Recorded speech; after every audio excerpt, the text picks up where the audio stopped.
असम के अपर असम में बाढ़ का पानी भले ही धीरे धीरे घटने लगा हो, लेकिन हालात अब भी सामान्य नहीं हुए हैं।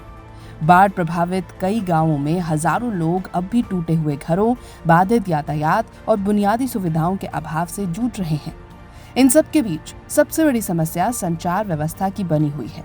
लंबे समय से बिजली आपूर्ति ठप होने के कारण लोगों के मोबाइल फोन बंद हो चुके हैं, जिससे वो अपने परिजनों को और आपातकालीन सेवाओं के लिए संपर्क भी नहीं कर पा रहे। ऐसे मुश्किल समय में शिवसागर के यंग इनोवेटर अभिजीत डावरा लोगों के लिए उम्मीद की किरण बनकर सामने आए हैं। उन्होंने अपने संसाधनों और तकनीकी ज्ञान का उपयोग करते हुए सौर ऊर्जा से संचालित पोर्टेबल मोबाइल चार्जिंग स्टेशन तैयार किए हैं, ताकि बाढ़ प्रभावित लोग अपने मोबाइल फोन चार्ज कर सकें। अभिजीत ने शिवसागर जिले के लगभग 10 बाढ़ प्रभावित गांवों में ये सोलर चार्जिंग स्टेशन स्थापित किए हैं। इन स्टेशन पर लोग पूरी तरह निःशुल्क अपने मोबाइल फोन को चार्ज कर सकते हैं। इससे वो अपने परिवार और रिश्तेदारों से संपर्क बनाए रखने के साथ साथ प्रशासन की महत्वपूर्ण सूचनाएं भी प्राप्त कर पा रहे हैं।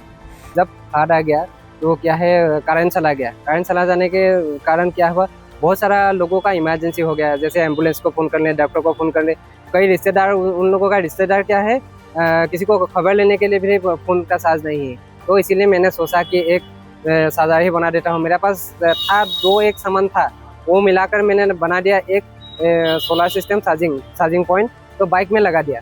क्या है, मैं बाइक चलाकर जाता हूँ, एक जहाँ पे करंट नहीं है वहाँ पे बाइक रख कर आता हूँ। तो 2 घंटे 3 घंटे रखकर और दूसरा जगह में वो चार्ज करने के लिए रख देता हूँ। वो बाइक में सारे मोबाइल एक साथ चार्ज कर सकते हैं। उसके बाद दिन भर वो चार्ज चलाता है। अभी तो फिलहाल मैं 10 गांव में गया। 2 घंटे 3 घंटे एक ही है मेरे पास, इसीलिए 2-3 घंटे रख कर आता हूँ, वापस लेके आता हूँ, वापस दूसरा गाँव में लगा कर आता हूँ। अभी तो फिलहाल मेरे पास 5.5 आ गया, कहीं से भी डोनेट किया है, तो मैं वो बहुत सारा गांव में लगा सकता हूँ। स्थानीय लोगों ने अभिजीत की इस पहल की जमकर तारीफ की है। उनका कहना है कि जिन इलाकों में अब भी बिजली बहाल नहीं हो सकी है, वहाँ ये सोलर चार्जिंग स्टेशन किसी राहत से कम नहीं। इससे संकट की घड़ी में लोगों को एक दूसरे से जुड़े रहने में बड़ी मदद मिलेगी। इलेक्ट्रिसिटी आपका लगभग 10 डेज हो गया, 9 to 10 डेज हो गया, तो तब से अब कोई इलेक्ट्रिसिटी का यहाँ पे नहीं हुआ। ये बहुत फायदेमंद होगा, क्योंकि इमरजेंसी में किसी को कॉल करने के लिए भी हम लोगों का अभी डेथ हो गया, बैटरी इतना दिन हो गया करंट नहीं है, तो अभी सबका लगभग बैटरी 0% है। तो ये इमरजेंसी में कि कोई रेस्क्यू के लिए भी अभी अगर कॉल करना पड़े तो ये बहुत फ़ायदेमंद होगा सबके लिए, मतलब अच्छा है। मोबाइल का तो पूरा ज़रूरत होता है, क्योंकि मान लीजिए कोई भी एनजीओ आता है कांटेक्ट करने के लिए कि आप लोग कहाँ पे फंसे हुए हो, या किसी का कुछ इमरजेंसी हो गया, तभी आपको मोबाइल चाहिए होता है।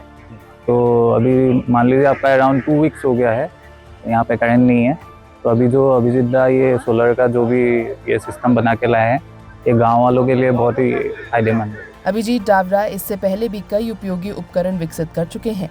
इनका उद्देश्य लोगों की रोजमर्रा की समस्याओं का समाधान करना है। बाढ़ जैसी आपदा के बीच उनकी ये नई पहल एक बार फिर ये साबित करती है कि नवाचार और सामाजिक सेवा मिलकर समाज में बड़ा बदलाव ला सकते हैं।